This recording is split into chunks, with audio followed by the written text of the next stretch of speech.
Hi, my name is Eli with Automotive Locksmith. Today we're going to go over Dodge keys. We're going to explain how it started and how the technology improved till today. We're going to start with the most basic keys, which this one is like 30 years ago. This key is one-sided key, looks really similar to a house key.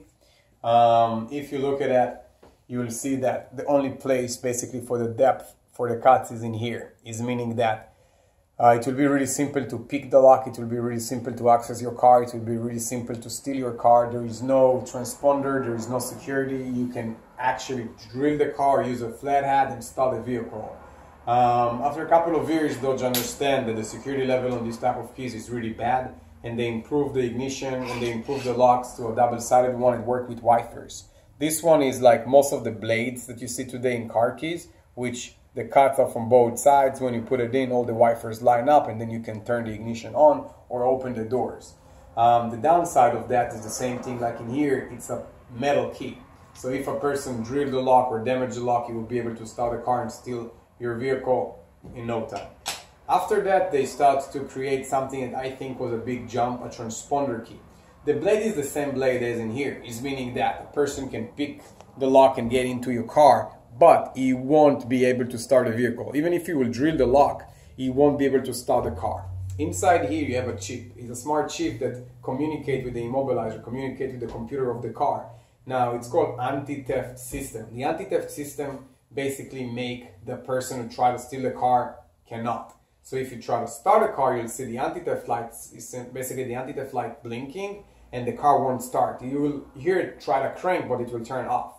So that's a huge improvement. Even if a person drill the ignition, break the ignition, he won't be able to start the car. He will have to program the key to the car. The next type of keys are the same thing, just it's a fob head key, so it's a remoted key, it's the same exact as this one, just with option to lock and unlock the car.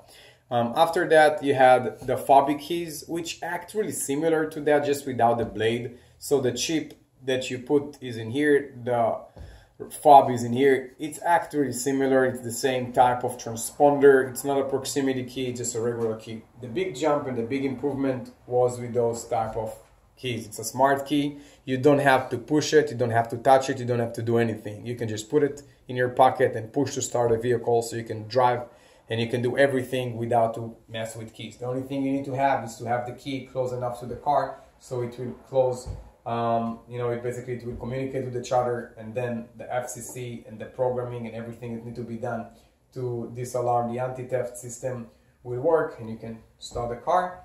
The only thing that I want to mention is the nice thing about Dodge, to program the key to the car, most of the time you will need to have a PIN code, which make it really hard to a person who steal your car. So if a person that have some equipment to cut keys and program keys won't be able to do onboard programming or anything like that, you will have to run your V number to get the PIN code, that's the only way to program the key to the car.